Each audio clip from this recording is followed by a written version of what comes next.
জয় নিতাই, জয় গৌর। আজকের শ্রী শ্রী গৌরীয় বৈষ্ণব জীবনী আলোচনার বিষয়বস্তু হল রামদাস পরিকর শ্রীল হরিদাস দাস বাবাজি, যা আমাদের বৈষ্ণব সম্প্রদায়ে জবন হরিদাসজি বা অন্ধ হরিদাসজি বলেও পরিচিত। ভাদ্র কৃষ্ণা চতুর্থী শ্রীপাদ রামদাস বাবাজি মহারাজের নিজজন শ্রীল হরিদাস দাস বাবাজি মহারাজের তিরোভাব তিথি। যিনি সম্প্রদায়ের প্রাচীন সাধুদের কাছে জবন হরিদাস বা অন্ধ হরিদাস নামেই অধিক প্রসিদ্ধ। ইনি বর্তমান বাংলাদেশের বরিশাল জেলার বাটাজোর নিবাসী এক মুসলিম পরিবারে জন্মগ্রহণ করেন। তিনার পিতৃদত্ত নাম হুসেন আলী। তবে পূর্বজন্মের সংস্কার কিংবা মহৎ কৃপায় বাল্যকাল থেকেই হরিনামের প্রতি অনুরাগ। হিন্দুদের হরিনাম করার অপরাধে প্রথম পিতামাতার শাসন ভৎসনা করতেন, কিন্তু দিনে দিনে হুসেন আলীর হরিনাম নিষ্ঠা বাড়তে থাকায় পরিবারের ধমক প্রহারে রূপান্তরিত হয়। পারিবারিক এবং মুসলিম সমাজের মাতব্বরদের অকথ্য অত্যাচারের ফলে হুসেন আলীর প্রাণ সংশয়ের অবস্থা হল। প্রহারের ফলে দাঁত ভেঙে যায় আর একটা চোখ সম্পূর্ণ নষ্ট হয়ে যায়। অবস্থা এতটাই প্রতিকূল যে কোনো স্থানীয় হিন্দু তাকে আশ্রয় দেওয়ার সাহস পান না। এই অবস্থায় মহাত্মা অশ্বিনী কুমার দত্ত মহাশয়ের সহযোগিতায় হুসেন আলী শ্রীধাম নবদ্বীপে এসে সখীমাতা ঠাকুরানীর চরণ দর্শন করেন।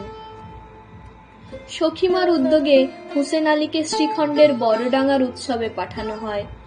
শ্রীপাদ সে সময় কলিকাতা থেকে শ্রীখণ্ডের পথে রওনা দিয়েছেন। সঙ্গী বলতে চারুদা সহ কয়েক মূর্তি আশ্রিতজন। অশ্বিনী বাবু শ্রীপাদকে একটি পত্র মারফত পুরো বিষয়টি জানিয়ে রেখেছিলেন। শ্রীপাদের মন অস্থির, চোখে জল। চিঠির একটি কথা, মহাপ্রভুর লীলা এখনো চলছে, কেবল মনে অনুরণিত হচ্ছে। শ্রীখণ্ডের বড়ডাঙ্গায় চাঁদের হাট। সকলে গৌর নরহরি প্রসঙ্গে মেতে আছেন। হঠাৎ কোনো এক বৈষ্ণব শ্রীপাদকে প্রণাম জানিয়ে জানালেন, একজন দরবেশ আপনার দর্শনে এসেছে। সকলে দেখলেন দূর থেকে মধ্যবয়সী এক মুসলিম ব্যক্তি দণ্ডবতী করতে করতে আসছেন। পরনে ছেঁড়া চট, চোখে জলের ধারা, অঙ্গ ঘন ঘন কম্পমান। এসব দেখে শ্রীপাদ থরথর করে কাঁপছেন। মুখ বুক চোখের জলে ভেসে যাচ্ছে।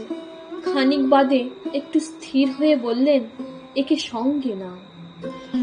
বড়ডাঙ্গার উৎসব সমাপনান্তে গণসহ শ্রীপাদ সমাজ বাড়িতে ফিরলেন। সখীমাতা আদি আশ্রমের সকল বৈষ্ণব হুসেন আলীকে পরম প্রীতির সঙ্গে গ্রহণ করলেন। এই সংবাদ শুনে শ্রীধামস্থ ভজনানন্দী বৈষ্ণবগণ সমাজ বাড়িতে এসে হুসেন আলীকে আশীর্বাদ করে গেলেন।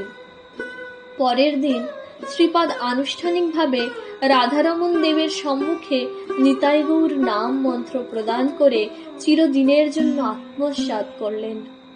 কিছুদিন বাদে শ্রীপাদের জ্যেষ্ঠ গুরু ভ্রাতা শ্রীধাম নীলাচলের হরিদাস ঠাকুর মঠের মহন্ত বাবা শ্রীপাদ গোবিন্দ দাস বাবাজি মহারাজ হুসেন আলীর বেশ পরিবর্তন করিয়ে শ্রী হরিদাস দাস নামকরণ করলেন। শ্রীপাদ বাবাজি মহারাজের সঙ্গে শ্রীল হরিদাস দাসজি প্রায় 2 বছর নানা স্থানে নাম প্রসঙ্গে ভ্রমণ করেছেন। তাঁর দৈন্য ব্যবহার, কঠোর বৈরাগ্য, শ্রীনাম নিষ্ঠা বর্তমানে আমাদের আদর্শ হোক। ক্রমশ দৃষ্টিশক্তি নষ্ট হতে থাকলে শ্রীপাদ বাবাজি মহারাজ তাকে শ্রী পাটবাড়ি আশ্রমের বৈষ্ণব খণ্ডে থাকার ব্যবস্থা করে দেন। পরে একেবারে অন্ধ হয়ে গেছিলেন, নিজের ঘর ছেড়ে আর বেরোতে পারতেন না। সে সময় থেকে শ্রীপাদের একটি নিত্যকৃত হয় সকালে নিত্য আশ্রম পরিক্রমাকালে হরিদাসজিকে দেখতে আসা।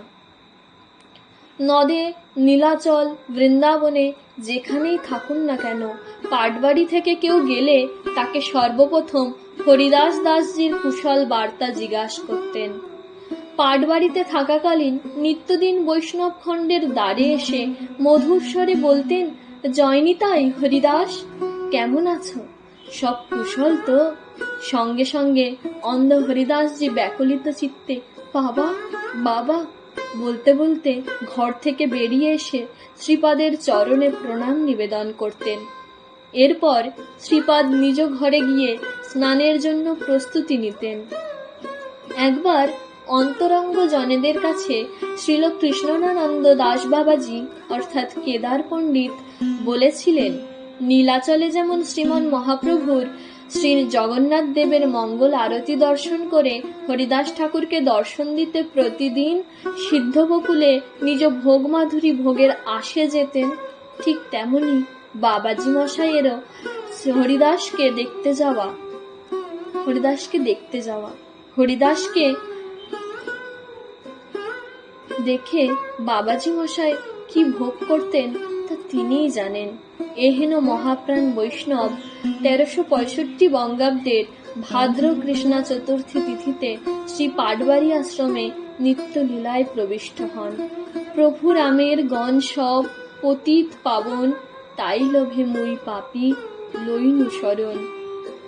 আজকের শ্রী শ্রী গৌরীয় বৈষ্ণব জীবনী কথা প্রসঙ্গ এই পর্যন্তই বিশ্রাম লাভ করছে। আপনাদের ভালো লাগলে অবশ্যই আমাদের মন্তব্য অর্থাৎ কমেন্ট করে জানাতে ভুলবেন না। জয় নিতাই, জয় গৌর।